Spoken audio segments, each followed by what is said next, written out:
Super star Rajinikanth பல வருஷங்களாவே commercial படங்கள்ல மட்டும் தான் நடிச்சிட்டு வராரு.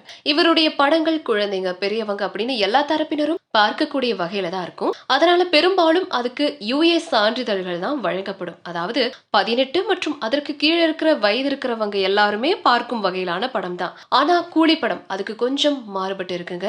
அதாவது இந்த படத்தை 18+ வயதுக்கு மேல இருக்கிறவங்க மட்டும்தான் பார்க்கணும் அப்படின்றத குறிப்பிடுற வகையில சான்றிதழ் கொடுத்திருக்காங்க. சோ இது ரசிகர்களுக்கு கொஞ்சம் ஷாக்கான ஒரு நியூஸா அமைஞ்சிருக்கு. சோ ரஜினிகாந்த் 70 மற்றும் 80கள நடிச்ச பல படங்கள்ல ஒரு சில படங்கள் சான்றிதழ வாங்கியிருக்கு. ஆனா அந்த படங்கள் எதுவுமே இதுவரைக்கும் ஹிட் அடிக்கல அப்படின்னு சொல்லப்படுது. அப்படி ரஜினிகாந்த் நடிப்புல வெளியான திரைப்படங்கள் என்னென்ன பார்க்கலாம். ரங்கா 1982 வெளியான திரைப்படம் ரங்கா. இந்த படத்தை தியாகராஜன் இயக்கி இருந்திருக்கிறாரு. இது ரஜினிகாந்துடைய 75வது திரைப்படம். இதுல KR விஜயா, சில்க் ஸ்மிதா, தேங்காய் ஸ்ரீனிவாசன் உள்ளிட்ட பல பேர் நடிச்சிருப்பாங்க. பட் இந்த படம் கமர்ஷியலா ஹிட் அடிச்சதுங்க. காளி 1980 வெளியான திரைப்படம் காளி. இந்த படத்தை சசி இயக்கி இருந்தாரு. இதுல ஃபடாஃபட் ஜெயலட்சுமி, ஸ்ரீபிரியா உள்ளிட்ட பலர் நடிச்சிருந்தாங்க. இந்த படம் பாக்ஸ் ஆபீஸ்ல இருந்து கொஞ்சம் சறுக்கலா தான் இருந்துச்சு. அடுத்த திரைப்படம் சிவா 1989 வெளியான திரைப்படம் தான் இது. இந்த படத்துல சோபனா ரஜினிக்கு ஜோடியா நடிச்சிருப்பாங்க. இத அமீர்ஜான் அப்படின்றவர் இயக்கி இருந்தாரு. வில்லனா ரகுவரன் நடிச்சிருப்பாரு. இந்த படம் பாக்ஸ் ஆபீஸ்ல கொஞ்சம் சறுக்கியதால தோல்வி அடைஞ்ச ஒரு படமா கருதப்படுதுங்க.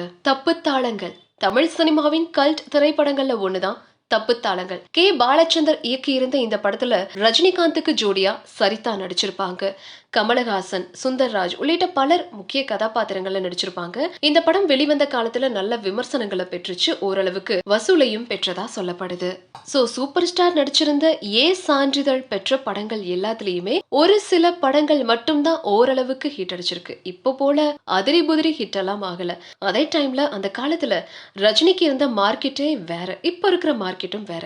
சோ இப்போ அவர் கண்டிப்பா ஹிட் கொடுத்தே ஆகணும் அப்படிங்கிற ஒரு அழுத்தம் இருக்குன்னு சொல்லலாம். அது மட்டும் இல்லாம கூலி படம் தமிழ் சினிமாவில 1000 கோடி அடிக்க போற முதல் தமிழ் படம் அப்படின்னு சொல்லப்படுது. அதனால இது வரைக்கும் ரஜினிகாந்துடைய படங்கள் செஞ்சதை மாத்தி இந்த படம் புதிய வரலாறு படைக்குமா அப்படிங்கறத ஆகஸ்ட் 14 வரைக்கும் பொறுத்திருந்து பார்க்கலாம். உங்க கையால ஓபன் பண்ணுங்க. ஃபிளிக்ஸ் 9 ஓடிடிக்கு வந்து என்னுடைய நெஞ்சார்ந்த வாழ்த்துக்கள். நல்லா ஓட்டும், நல்ல படங்கள் பெரிய லெவலில் ஓட்டும். நான் வாழ்த்து. தேங்க்ஸ்.